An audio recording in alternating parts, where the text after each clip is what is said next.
Hi, this is Abby back again finally to do another reflection on a tarot card.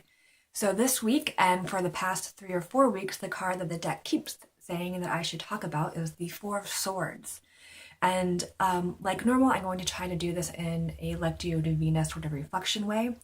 Lectio Divina, I will have a description down below, but it's a way to reflect on traditionally a scripture, but can be done for readings, and I'm modifying it to do it with tarot cards and pictures. So the 4 stages of my modified version of Lectio Divina are: what does the card look like? What does it typically mean in a reading? What does it remind me of? And what does it call me to do? So the first question is, what does the card actually look like? And in both of my decks, it is a man lying down, and there are either 3 or 4 swords above him. In one of the decks, there's a sword beneath him. And there's a light streaming in through a window or through stained glass windows. But the man in both of these decks is sleeping, kind of relaxing, and not being afraid or worried about the swords at all. Here is kind of what one of the decks look like. So traditionally, what this card tends to call people to do is to take a break.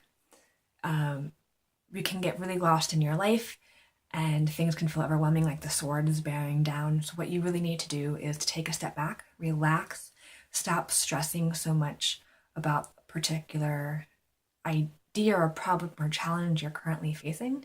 Because if you can get that sleep and that rest, you can see something from a new light, in a new way. And that's what the card traditionally calls people to do when it appears in a reading. Granted, that's not how everything goes, but that's the traditional format that I've always seen for this card. So what does it remind me of? Well, I think my life has been crazy right now. I've moved. I'm really getting this work all started up, making new communities, and things get really overwhelming really fast. So I think the reason that this card has popped up for me numerous times in these past few weeks is that it's reminding me to kind of step back and relax and practice self-care.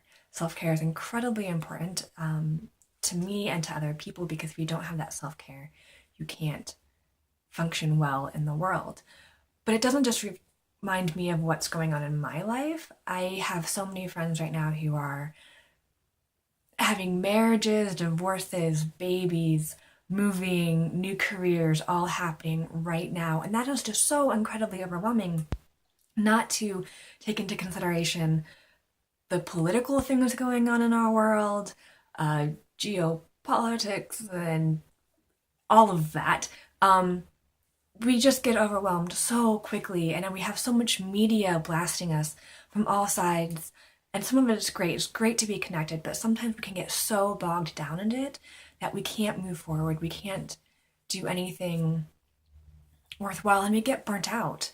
And this card is calling people, I think, to remember to take care of themselves first. Like I was saying, self-care is incredibly important. It is so incredibly hard to do.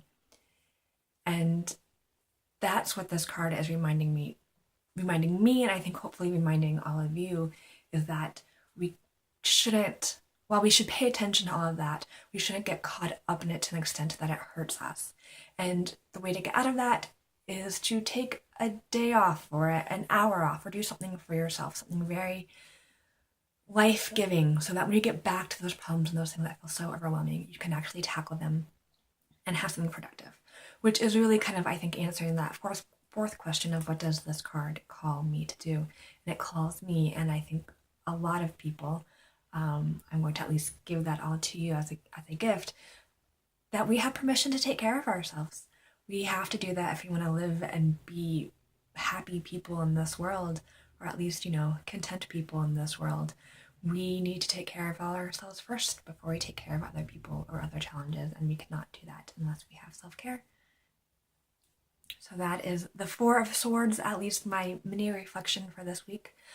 Thank you for watching. I will be back next week with another card. In the meantime, subscribe if you liked. I'll have these every week, and shoot me messages or questions. I'd love to hear from you. And in the meantime, have a fantastic week. Bye.